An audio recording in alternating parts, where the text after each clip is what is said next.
अक्षय तृतीयेनिमित्त फळांचा राजा असलेल्या हापूस आंब्याला अहिल्यानगरतील बाजारपेठेत मोठ्या प्रमाणात मागणी असलेलं आपल्याला पाहायला मिळतंय। या संदर्भात आपण बोलणार आहे। काय सांगाल, कशा पद्धतीने हापूस आंबा आणि देवगड आंब्याला मागणी आहे? नमस्कार अहिल्यानगरकरांनो, मी पप्पू पोमंदा सावजा ह्या पिढीतून बोलत आहे। आमची ही पिढी मागच्या 70-75 वर्षापासून चालली आहे। दरवर्षीप्रमाणे ह्या वर्षी अक्षय तृतीयेनिमित्त भरपूर मागणी आहे गिरायकांची आणि यंदा ह्या वर्षी दरवर्षीप्रमाणे महाग थोडे आंब्यांचे रेट जास्त आहेत, कारण की अवकाळी पावसाचा परिणाम झालाय, युद्धाचा परिणाम पडलाय, त्यामुळं पण त्या हिशोबाने तरी मागणी भरपूर आहे।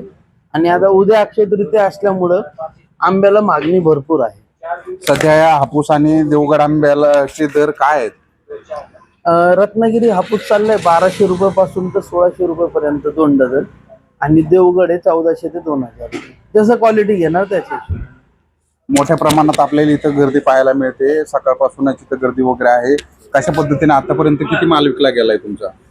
आतापर्यंत दरवर्षीप्रमाणे जे आपलं विकलं जातं त्या त्या हिशोबानेच आज पण अजून माल चालूच आहे। 2 ट्रक विकलेत आपण आतापर्यंत, आणि अजूनही आपलं सेलिंग चालूच आहे। या इराण इस्रायलचा फटका किती आपल्याला बसल्याचं पाहायला मिळतंय? इराण इस्रायल युद्धाचा फटका तर बसलाय, सर्वसामान्य माणसांना फटका बसलाय त्याचा, तर त्यामुळेच थोडे रेट जास्त आहेत। पण आता ग्राहकांची आता बघा, अक्षय तृतीयाचा निमित्त मुहूर्ताचा आहे, तर 2 डझनच्या जागेवर डझनची विक्री चालू आहे, पण आंबा विक्री चालू आहे। अवकाळी पाऊस असेल किंवा इराण इस्रायलचा फटका जरी बसला असला तरी ग्राहकांची मोठ्या प्रमाणात इथं आपल्याला मागणी पाहायला मिळते। पोपट पिटेकर, अहिल्यानगर।